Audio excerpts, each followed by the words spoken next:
All right, today we're going to dive into a piece of history that's often left out of the textbooks, based on the work of Michael Hamilton Morgan. And this isn't just some old story. It's a narrative that seriously reshapes how we understand the modern world. So, let's jump right in. So let me ask you a question. When you hear the term the Dark Ages, what pops into your head? You probably think of Europe right after Rome fell, a time of stagnation where progress just kind of ground to a halt. But what if that's only half the picture? What if, at that exact same time, another part of the world was in the middle of a brilliant golden age? See, while Europe was in a bit of a rough patch, another civilization was doing more than just getting by. It was absolutely thriving. We're talking about a golden age of science, of culture, a history that directly shaped our world, even if it's been kept in the shadows for way too long. So first up, let's talk about why it's so critical to bring this history out of the shadows. I mean, when you just forget a huge chapter of human history, it's not just a shame, it's a real loss. It gives us this totally warped idea of how we got to where we are today, and we miss out on all the incredible lessons that this past has to teach us. Okay, so let's pull this story right out into the light. Picture this. The old Roman and Persian empires are starting to fade away. And then, almost out of nowhere, a brand new civilization just explodes onto the world stage. And I mean explodes. The scale of this is just mind-blowing. Seriously. In a little over 100 years, this new Islamic world stretched all the way from Spain to the edge of India. It created this huge, connected space where ideas and trade and people could suddenly mix in ways that were just impossible before. And the speed, wow, this all happened so fast. We're talking about a complete redrawing of the world map within a single human lifetime. Think about it. By 711, they're already in Europe. And just a few decades later, by 762, they're laying the foundations for one of the greatest cities the world had ever known. And right at the heart of this brand new empire was this incredible engine of knowledge, the city of Baghdad. Now, to put this in perspective, at this time, places like London or Paris, they were basically small towns.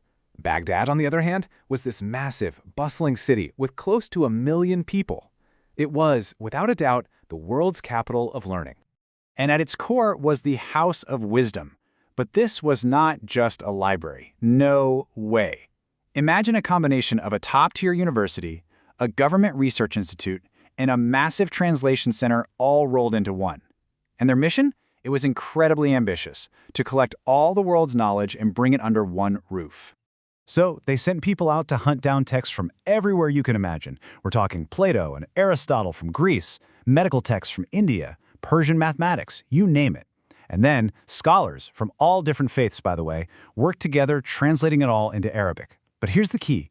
They didn't just copy and save it. They studied it, they challenged it, and they added their own amazing discoveries on top. And out of this intellectual powerhouse came some absolute giants. People like this guy, Muhammad ibn Musa al-Khwarizmi. What he did was incredible.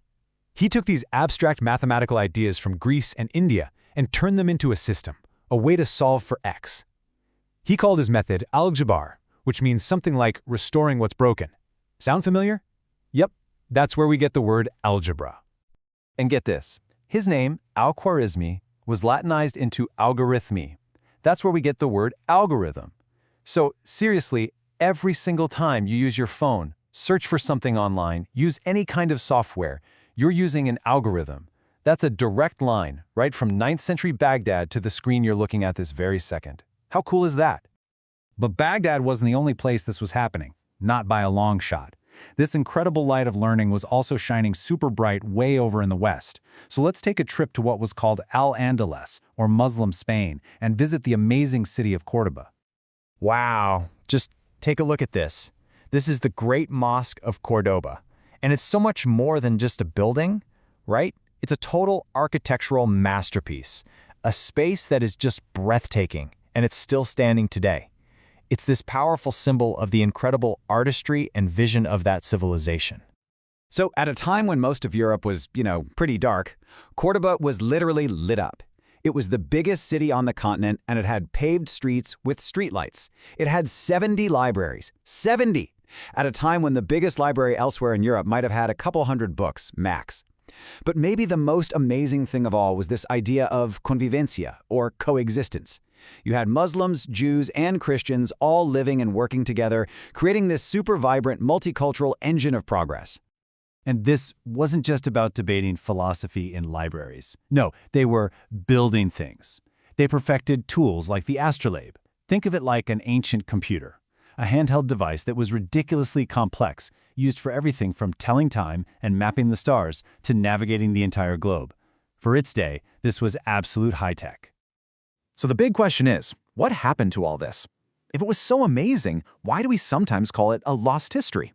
Well, the truth is, it wasn't lost. Not at all. It was inherited. What happened was, this knowledge started to flow. As European scholars started bumping into this super advanced civilization, especially in places like Spain and Sicily, they were blown away. They started translating all these incredible Arabic books, which, remember, had all the ancient Greek knowledge, plus all the new discoveries, into Latin. And from there, it just spread like wildfire across the rest of Europe. And this is the really crucial part. You've got this chain of events. First, the wisdom of the ancient world is saved from disappearing forever. Then, all these new breakthroughs in medicine, math, optics, you name it, are added to the mix. And then, the supercharged bundle of knowledge gets passed into Europe and becomes one of the key sparks that would ignite the Renaissance. So this leads to a really powerful idea, one that completely reframes how we should look at history. The source we're drawing from says it perfectly. Islamic civilization is a part of the Western heritage. It's not about seeing them as two separate, competing things. It's realizing that they're deeply, deeply connected. Two sides of the same coin, part of one single shared human story. And that really leaves us with one final thought to chew on. If a history this huge, this important, this foundational to our modern world could be mostly overlooked for so long, it just makes you wonder, right? What other amazing stories are still out there, just waiting in the shadows, ready to be brought into the light?